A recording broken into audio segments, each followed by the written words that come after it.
Hey everybody, and welcome to Bits of Board, where we're talking board games, miniatures, cards, and dice. My name's Michael, and today we continue on our journey through the Kingdom Death Monster campaign. Today is a big one for us. It is the level 2 Butcher, and it's my shot at redemption. I'm pretty sure our level 1 Butcher, I was dodging reactions left, right, and center. None of that, I hope, this time. I hope I play it straight. No time to lose. Let's get in. Alright guys and gals, I have a cunning plan for this one. Bastion is going to lead the charge here, and he's going to be armored up to the hilt here. He's got the Phoenix armor, and he's going to grab a boost from the full set and a round leather shield, bringing him all the way up to 6 points per location. He's also got another shield on him, the Steel Shield, and both of these together are going to sort of keep him alive, I guess. He's going to be our tank all the way through this encounter, I hope. The Steel Shield has this wonderful ability. He may spend an activation or one survival to ignore a hit. That, in combination with the block ability over on the round leather shield, is just, yeah, it's probably going to save his butt. Of course, he's got the Twilight Sword in action there, which is going to be at the peak of its ability, so I expect him to deal a ton of damage this encounter. No connected affinities, unfortunately. He does gain a couple of bonus points to Insanity, but he's already sitting on 9, so it's just going to be, icing on the cake there for him. As long as he's insane as well, he'll be gaining 2 movement, which is just tops. Now we may get to use the ability on the Phoenix armor. Not that we'll need it with this particular weapon, but if we do, we spend our movement point and our activation to full move in a straight line. At the end of the movement, activate a melee weapon and attack. Add the number to your strength for this attack.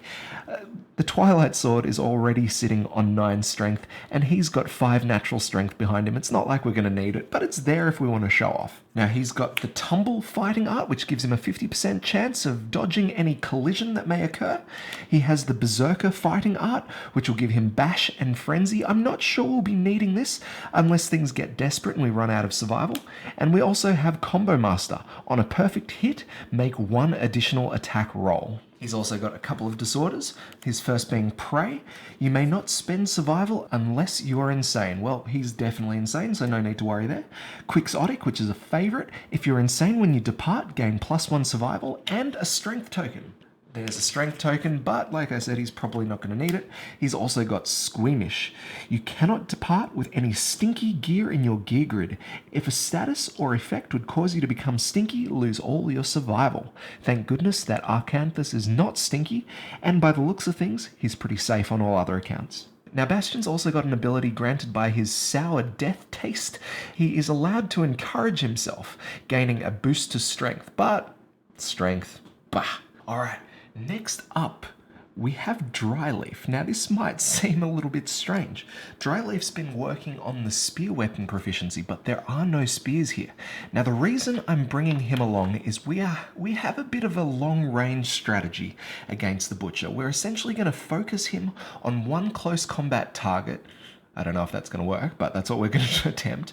And the rest of the guys are going to try and hit him and essentially kill him with ranged weapons, mostly. Dryleaf here has one of the highest strengths around, and he's going to need it with the Catgut Bow because this thing doesn't hit too hard.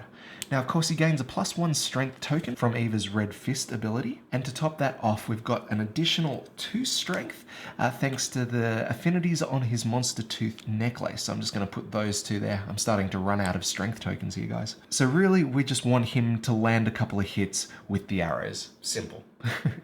Now, if he does actually manage to make a perfect hit, he does have the Combo Master fighting art, which will grant an additional attack roll, and he does have Berserker, but I don't think we'll be seeing the need for that.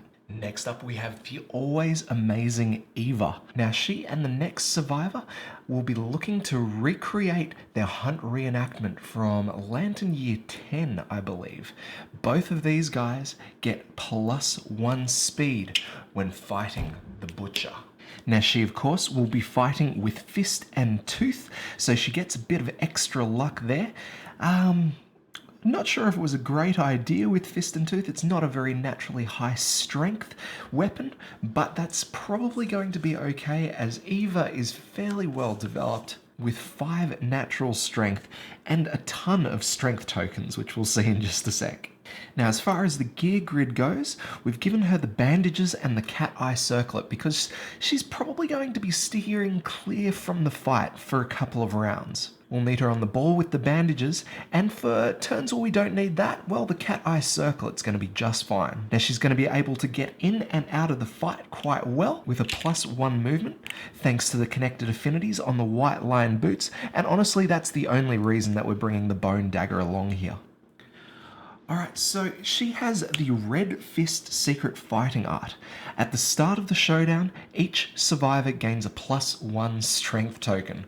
Alright, 1 for her, and I'll just throw 1 over to Bastion there. Survivors may additionally spend their strength tokens in place of survival. That may come in handy for him, actually. Now, she's also got the Monster Claw Fighting Art, which gives her an additional +1 accuracy and +1 strength when she fights with fist and tooth. On arrival, gain a +1 evasion token. When you're knocked down, if you don't have an instrument in your gear grid, remove all your +1 evasion tokens. Well, I didn't give her an instrument, but I don't see her getting knocked down just yet. Let's just throw 1 of those on there. Now, she's also got a couple of disorders. Amazingly, she too has the Quixotic ability here, which gives her 1 survival on departing and another strength token, which essentially means she can't depart unless she's got a piece of armor covering her chest location, so she's doing okay there. Finally, she's got the coprolalia disorder there, which means she's basically swearing, cursing, and screaming at the Butcher all showdown, and this gives her noisy and essentially a permanent threat token, unless of course she's knocked down. And lastly, we've got Dis, who shares Eve's ability, gaining +1 speed against the Butcher. Fantastic stuff. Now, he's going to be looking to do damage from afar with the arc bow. Now, we've managed to get all of the required connected affinities and the blue affinity over there to gain +2 range, so he's going to be doing that from very far. He gains a +1 strength token from Eva's Red Fist ability, and gains a luck thanks to the lucky charm. We've got our blue affinities there and there. Finally, we gain an evasion token thanks to the Rhythm Chaser Fighting Art. If he gets knocked down though, we will lose that. That's really about it for him. We've just got him in for some range support. The idea is to knock a bunch of wounds off with those ranged weapons and hopefully do enough damage with the Twilight Sword and Eva's Fist and Tooth. Whew. Let's get stuck in.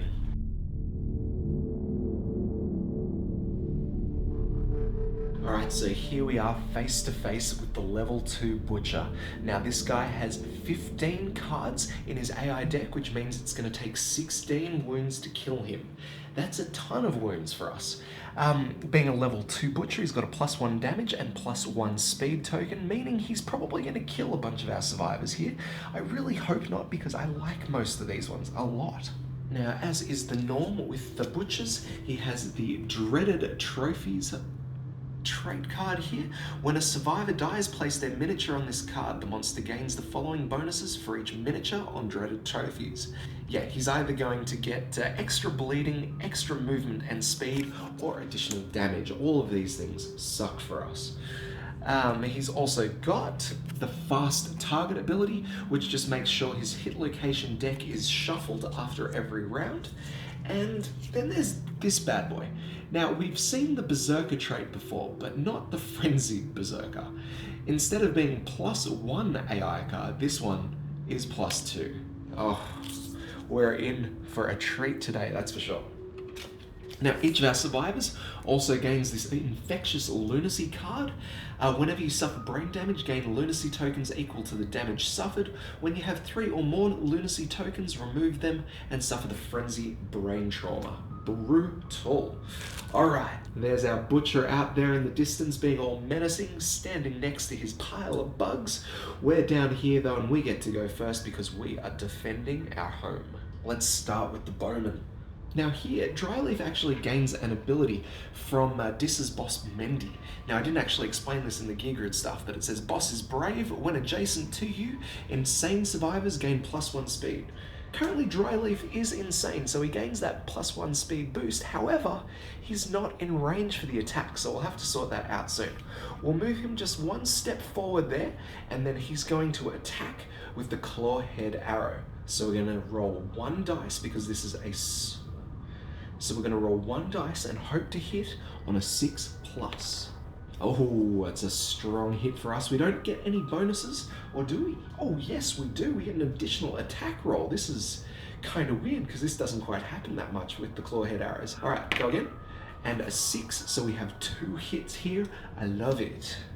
First one, the Butcher's Mask, which has a wound and a failure reflex on it, and then the Furious Vambraces, which has a failure. Let's have a look. Now, the Butcher's Mask, if we can wound there, he staggers, gaining -2 toughness. Yes. And then the failure, well, let's try not to fail. Let's start with the Butcher's Mask. What do we need? Now, he has 12 toughness. Whoa. But we have 13 strength thanks to that wonderful Clawhead Arrow and a very strong body behind it. So as long as we don't roll a 1 here, we will wound. Oh yeah. So we get that wound, absolutely smashing through there. So we discard that hit location and the top AI card, and the Butcher gets -2 toughness up there. All right, the Furious Vambraces next. Let's not get a 1.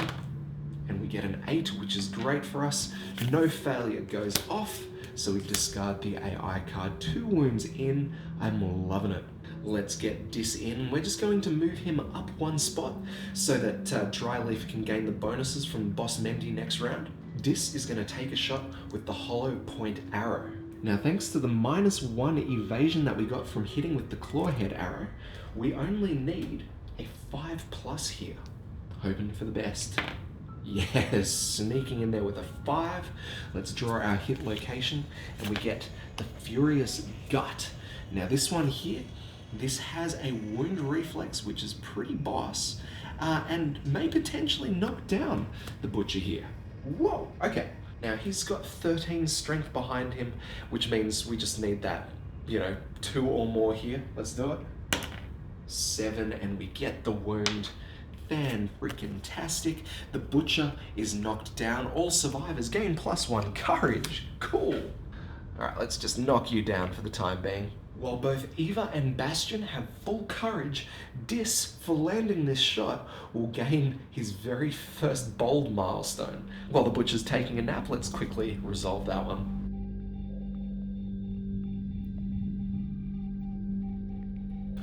Alright, he gets the Showdown Phase Triumph here.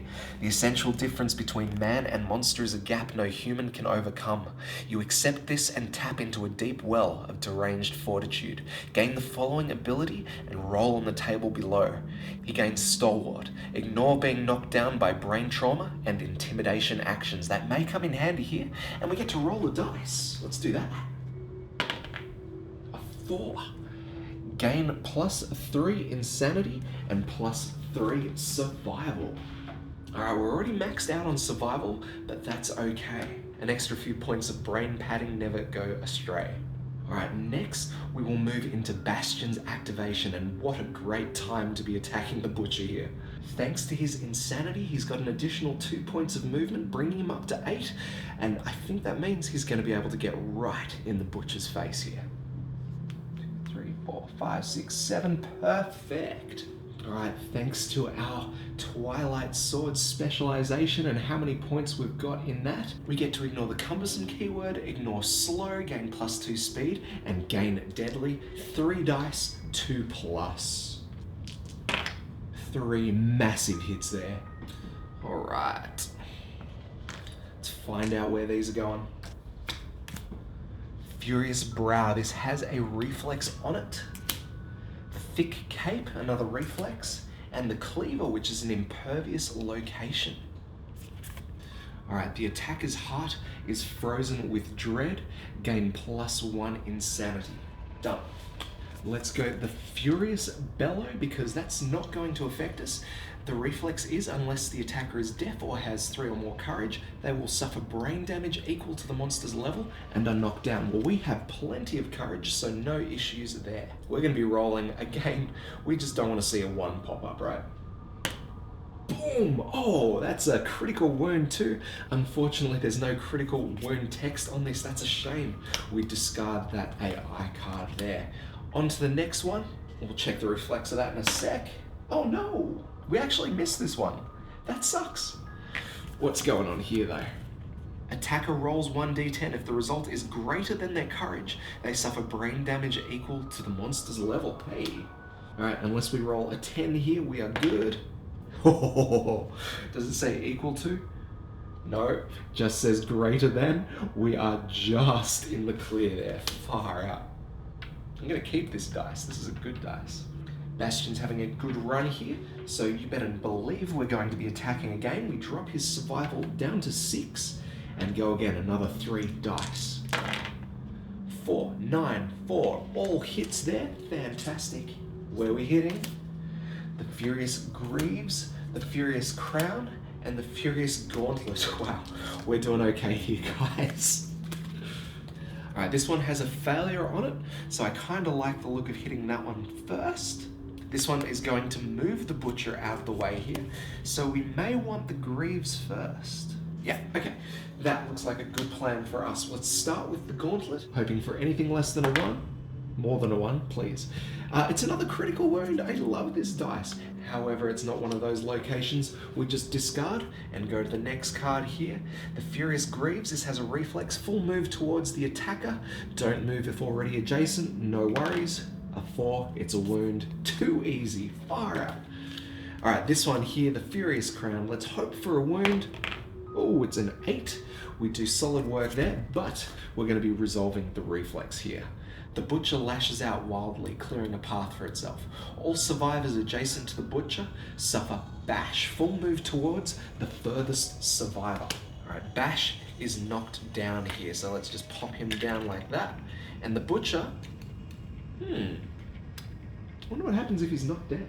Okay, when the Butcher's knocked down, we cancel all reflexes. So nothing has happened to Bastion here. He is fine. Oh, yes. Alright. We are done with Bastion. Let's see what Eva's got planned. Alright, here we have Eva well out of the action, just hanging out next to the Arcanthus here. I believe we're probably a little bit too far out to do anything, amazing here. So I'm thinking we're just going to gather some Arcanthus. We only got 1 dice here, so let's roll. And a 7, that might be good. I thought we were in for it. The 7 is just gaining 1 survival and archiving. Now we're going to play it a little bit safe here, and we're going to move Eva 1, 2, 3, 4, 5, probably just up there. She got another movement point. Oh, she's got 2 more. Oh, we might have been able to attack. Nah, that's okay. We'll keep her just out of range here, I'm hoping, so just up there in the top corner. This way, when it's time for the Butcher to activate, I'm pretty sure she's going to be out of range here, so that's pretty good. All right, so we move into the Butcher's turn again. He gets up and he's, of course, not looking very happy with the world right now. We're going to draw 3 AI cards for him now, and hope we survive this one round. All right, first one, Hack City. Second one, Lantern Frenzy, and then Forbidden Light. 2 moods, far out. Oh god, this is going to be tough. So these moods are essentially going to go straight into play. Let's figure out what they do though. So Forbidden Light, when this comes into play, draw an AI card. Alright, I have a replacement over here, that's great. When a survivor ends their act in the light radius, they gain a -1 strength token. At the end of each monster turn, place a token on Forbidden Light. If Forbidden Light has 5 or more tokens, discard it, and all -1 strength tokens gained from Forbidden Light. Wow, that's an interesting one. The other mood that got drawn here, when Lantern Frenzy comes into play, a random survivor gains the priority target token. It cannot be removed for any reason. Oh my god, this may destroy us here. Please be Bastion, please be Bastion, please be Bastion, please be Bastion, please be Bastion. It's Bastion! We're okay. So he's going to be our priority target. This was my intention the whole way through, so that doesn't quite interrupt our plan here. Good start. Next, we draw an AI card. Brilliant. I have the replacement one right there. When Lantern Frenzy is in play, the Butcher gains +2 movement and +1 speed. At any time, the survivor with the priority target token may sacrifice themselves and lead the Butcher away. They perish and their gear is archived. End the showdown immediately. Skip the aftermath. What?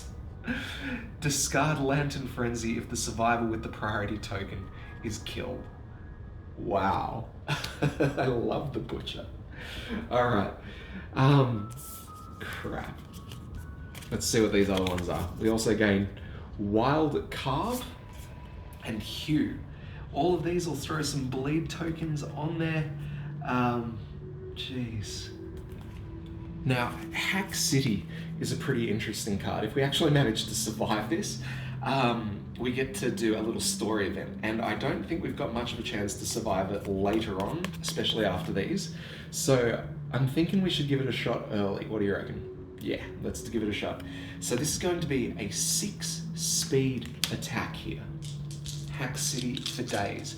Now this is going to be a 4+, no, this is going to be a 5+, 6 dice, 5+, that shouldn't be allowed. Far out, here we go. Oh my goodness. 5 out of the 6 hit. Okay. Okay. Where are we getting these wounds? Alright, that's actually not so bad. So these are 2 damage hits. We might pull this off here. So 4 damage to the waist, 2 damage. Oh, I think we're good. Let's play like we're gonna die next round kind of thing. So we're going to dodge one of these waist locations, and we'll spend a point of survival on the steel shield, and we will ignore the hit to the head. Now we resolve the worst after damage effect in the universe. For each hit, make an additional attack roll. Continue to roll until all attacks miss. So, 3 dice this time on 5+. Oh, just 2 hits here? That's fine by me. Let's find out where. 1 to the head, 1 to the chest. Not good. Alright, so we're going 2 rolls here. 5+. Just 1 hit. Alright, where's it going? To the legs. And last one. Ah, it still hits. Where's it going? Another one to the legs. We have just run out of leg armor. Where's this one going? It's a miss. We're okay.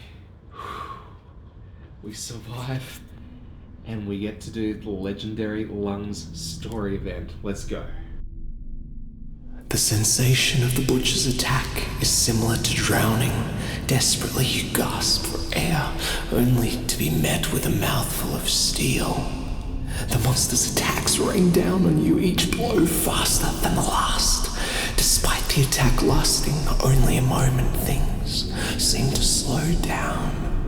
You feel numb and isolated, as if trapped in an endless body of water. There is no hope for escape, just the pressure from above on your gasping lungs. As the pounding in your chest intensifies, you recall the even rhythm of the monster's heaving chest. So we can learn something here. So we're going to roll the dice and hope for the best here. There's a lot of good stuff. 8, 9, 10. Let's do it. Score. Going the 8. Deep breath. It seems crazy, but it makes perfect sense to you. The secret to the monster's attack is its amazing control over its breathing. Despite its anger, the rise and fall of its chest keeps a constant, steady rhythm, even at the height of its brutal fury. Gain the legendary Lungs Secret Fighting Art, and 3 survival. Holy crap. Once per attack for each successful hit, make an additional attack roll. Holy mackerel. Bastion, you need that. Let's get rid of his Berserker trait and add that one in. Oh, I kind of wish that wasn't wasted on Bastion. So next attack from the Butcher is Wild Carve. This is a 3 speed and it's going to be 5+ again. Boom. All right, just 2 hits there. I'll take that. Where are these hits going? 2 to the head? No. Oh, no, no, no. All right, so that's a total of 4 damage to the head. And we are still alive here, guys. Bastion gains a bleeding token for his trouble there. We'll discard. Finally, we would resolve that last bit there. All survivors adjacent to the monster suffer 1 damage to a random hit location and 1 bleeding token. Another one for Bastion, this time to the hands, and a second bleeding token. 1 more card. This one is Hugh. Closest threat facing, of course, it's going to be Bastion. 1 speed, so it's going to be bumped up to 2. Accuracy, this is going to be 4+. And just 1 hit on that 7 there. Cool. We need that because this is actually quite a damaging attack. This is to the legs. Uh-oh. It's going to be 4 damage to the legs and 1 bleeding token. I don't think I've actually got anything else that will prevent this damage. I've used my shield. I don't have any activations, nor do I have the ability to surge. Now this will have me suffer a heavy wound to the legs, and on top of that, a severe injury. Thankfully, Bastion is holding on to that dried Arcanthus for dear life. This has an ability. When you suffer a severe injury, ignore it and archive this card instead. I will gladly do that today. Well done, Bastion. You survived that brutal, brutal attack. It's the end of the Butcher's activation now, so we shuffle his hit location deck back together and we start again with the survivors. All right, let's get Eva into action here. We need to get her into place to do some attacking. Now she has 7 points of movement available to her. It doesn't look like we can get into a good spot to pounce, so we're just going to have to move and then dash. 1, 2, 3, 4, 5, 6, 7. Here, we're just 1 movement point away from being able to pounce here. That's a shame. So we spend our survival to dash, and then we'll get into that blind spot. Now, Eva is going to have 3 dice here, and she's going to be hitting on 4s thanks to the blind spot. Oh, just 2 hits here. A good hit in there, though. Let's find out where. The Furious Crown, which has a reflex, and the Furious Gauntlet. Both of these ones could be deadly. Now the Gauntlet has a failure and the Furious Crown a reflex. All right, let's go the Gauntlet first, see how we go. We're gonna be wounding on a 4+ here. We make it with a 7, good job there. So we'll discard that hit location and the top AI card onto the next one, the Furious Crown. Oh, that is a Lantern 10. Unfortunately, no critical wound effects here, so we resolve the reflex. The Butcher lashes out wildly, clearing a path for itself. All survivors adjacent to the monster suffer bash. Oh, and we full move towards the furthest survivor. Brutal.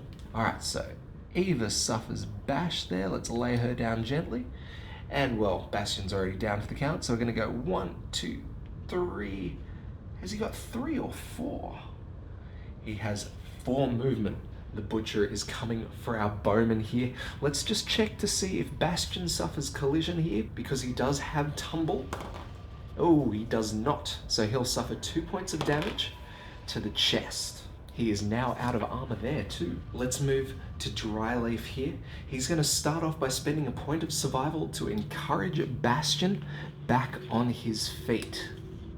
Next, he's going to load the bow. This is going to be 3 dice, thanks to the Boss Mendy effect, +1 speed there. Got to be hitting on 6s though. Just the 1 hit there. Let's find out where.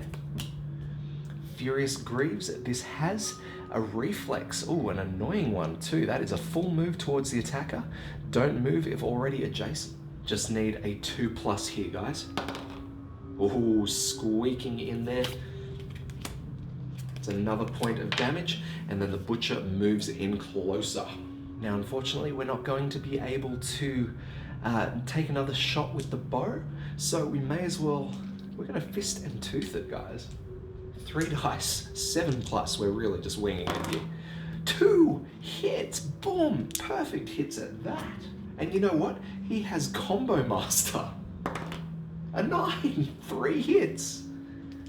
The next one, a 3. All right, so 3 hits, we're fine with that. Find out where. Furious Bellow, Thick Cape, and the Furious Gut.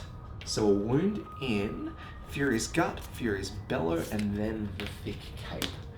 5+. Yes, we make the wound. Wicked. This has a cool wound reflex on it. We've seen this one before. The Butcher is knocked down. All survivors gain +1 courage. We might have this. Down you go, sir. All right, the next location. We've got a 6 over there. Very nice. Take that wound. This does have a reflex, but thanks to our knockdown, the Butcher does nothing. Discard another AI card. Onto the Thick Cape. A 2. We do fail that one properly. All right. Only 4 cards left in the pile. Dis is going to activate now. We're going to have to be a little tricky with how we run this. Firstly, Dis is going to surge, gaining an activation, and he's going to use that with his existing movement. We're going to take a shot with his arc bow. 1 dice, 5+. It's a 6 there. We do make it in. It's a 6 there. We do make it. And we get the Furious Vambraces. This has a failure on it, but it's not going to matter. We'll be wounding on anything except for a 1 here. It's a 5 and we are solid. That's 1 more wound down. Next, we're going to dash with Dis, gaining his movement point back. Rolling again, 1 dice, 5+. Oh, and it's a perfect hit too. I don't think we get anything for that. Let's find out where we're hitting. What is this? The Armored Pig Shoulder. This is a super dense location. Luckily, our weapon is not frail. Anything except for a 1. A 6, and we do well. That's another wound. Let's shuffle up that AI deck and get rid of something, whichever one. I hope it's Hack City. 2 wounds to go. Thankfully, Bastion is on his feet all the way back there. He's gonna jump up and head down, attacking with that Twilight Sword. 3 dice, 2+. This could be all over Red Rover. 4, 5, 8, 3 hits. Furious Scrag. This is a death blow. The Butcher's Mask. If we do not pull a trap here, we are loving it. The Furious Breastplate. Oh my goodness. This could be amazing. Let's wound in this order. We're starting with that Furious Breastplate. This is +2 toughness to this location, but I don't think it's gonna matter. He has a total of 16 strength. Even +2 just brings it up to 14. 2+, guys. 4. We do make it. 1 wound in. Next one, Butcher's Mask. 2+. 8. We're in. That's the last AI card gone. We have the Furious Scrag left, and this is a death blow location. We have a chance to smack this hard. Whoa. Just barely scraping in there, but we kill him. That's his last wound, and we get a death blow. This is so exciting. If the Butcher is killed at this location, it is beheaded. Curiously, its lifeless body remains standing. Oh my god. Next time I build this guy, I'm gonna make sure the head is detachable. The survivors rejoice, and the moment changes them forever. Each survivor may select either 1 permanent evasion or 1 permanent accuracy, and we may add +2 to the result of your roll on the Butcher's rewards in the aftermath. This is so sick. We move into the aftermath, guys. So for victory, the Butcher is an inspiration. Any victorious survivor may immediately select axe weapon proficiency regardless of age milestones. This is a good thing, because I'm pretty sure Dis would love to specialize with the axe. Each survivor gains +1 hunt XP and 1 proficiency level, of course, if they manage to take a hit with their desired weapon. And that's just going to be 2 of our guys here. But it looks like Dis can add 2 points of axe proficiency level. Nice. Bastion gains his final point of proficiency in the Twilight Sword. Finally, we gain our rewards. Roll 1d10 and add the Butcher's level to the result. The group gains any listed resources or gear, add them to the settlement storage. Now, because of the way that we killed the Butcher, we gain +2 to this as well. So we'll have whatever we roll +4. Let's roll. 4 + 4, we get an 8. We get the Butcher's Cleaver rare gear and 1 Broken Lantern resource. That will be our second Butcher's Cleaver. And considering these things have paired, well, it looks like Dis is in for one hell of a good time. That's it, guys. Let's take our team back to settlement and farewell Bastion. Alright, so the crew returns on home.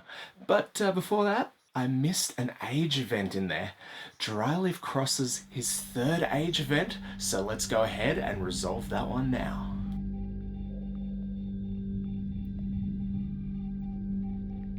Alright, so we're rolling for Dryleaf's enhanced senses here. Let's roll. 6. Gain +1 permanent movement. I like. Movement always comes in handy. Very good. So on returning, we gain 5 endeavors. Bastion contributes to. Now, the question is, does Bastion actually return? He did gain his Twilight Sword Mastery here. Any survivor who attains Twilight Sword Mastery leaves the settlement forever in pursuit of a higher purpose. Remove them from the settlement's population. You may place the Master's Twilight Sword in another survivor's gear grid, or archive it. Now, considering it says he leaves the settlement, I'm going to assume he returns to the settlement to leave. It benefits us because we gain 2 more endeavors out of it, and narrative-wise, it's nice that he says farewell to his son. The dynasty begins. Next, we update the timeline. We have the Hooded Knight event and the Gorm Climate event, but before that, we have to draw a random settlement event. Let's see what we got.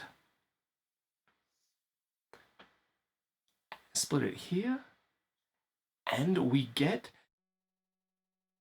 Triathlon of Death. This is brutal. The settlement engages in games of skill. Each player nominates a different survivor.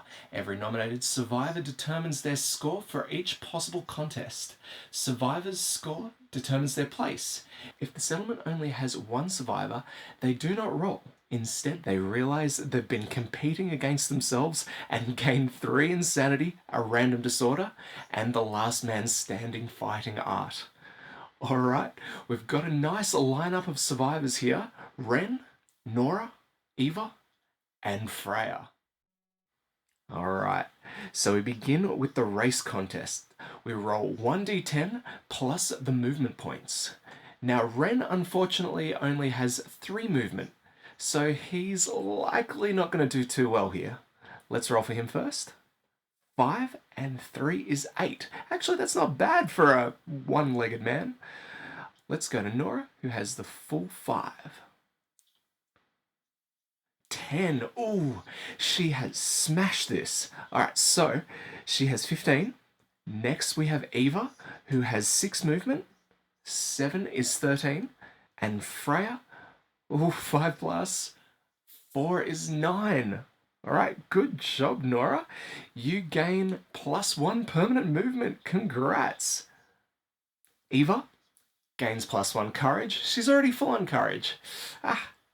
And Freya gains a new pair of rawhide boots, and poor Ren suffers a torn Achilles tendon. I find that very amusing, considering he only has 1 leg. Okay. Next, we move to the debate contest. Who's got what? Well, Ren and Nora both have 0 understanding, so they're not going to be doing too wonderfully here. The other 2 have plenty enough, so let's roll for Ren first. 7. Next up is Nora. 2. Oh, poor Nora. Eva. 9. +4 is 13. And Freya. 10. Whoa! 10 plus 3 is 13 as well. Let's do a roll-off for Eva and Freya. Eva, Freya, and Freya comes first. So Freya gains some bragging rights and 1 skull basic resource. Eva gains 1 point of understanding. Ren gains 2 angry and must skip the next hunt. I don't think I was sending him out anyway. But that is good to know. And Nora, unfortunately, gains the apathetic disorder. Alright, the last event for today's Triathlon of Death, the fight contest. Ren has 2 strength. We're going to be adding his strength to the dice roll. Whoa! 12. Nice work, buddy. Nora, what have you got? 6. Alright, Eva has 5 strength, so yep, she's going pretty good. 13. She's rolled 13s for everything. And Freya has 4 strength, plus 6 strength is 10. So Eva comes out on top here, and this is exactly what I was hoping for. Gain plus 1 proficiency level. That means she becomes a Fist and Tooth Master. Here is her mastery card. When a survivor is a Fist and Tooth Master, they gain plus 2 permanent accuracy and 2 permanent strength. They receive this bonus even when not attacking with Fist and Tooth. That is amazing! All survivors gain the Fist and Tooth specialization in addition to their other weapon proficiencies. The specialization, of course, is you may stand if knocked down at the start of the monster's turn or the survivor's turn. Congrats, Eva. That is brilliant. And now, in second place, we have Ren, who picks up 1 permanent strength. Freya is sitting in third place. She's going to get a random fighting art, and she gains Tumble. She's already got Tumble, so nothing new there. And finally, oh dear, poor Nora. She suffers the dismembered arm severe injury. Now, just to say, the dismembered arm ability is actually not that bad. It just prevents her from using 2-handed weapons. So let's continue updating the timeline. Gorm Climate is still in play, and it looks like we just can't get rid of this thing. We roll and get a 9. Does the settlement have storytelling? Yes, we do. Huddled together in the howling storm, the settlement recalls stories of worse hardships they've triumphed over. Nominate a survivor with 0 hunt XP. They grow wise from the experience of their elders and gain plus 1 understanding. I nominate Bastion's son, survivor number 23. I guess we add that to next year as well, do we? Now finally, we have the Hooded Knight story event.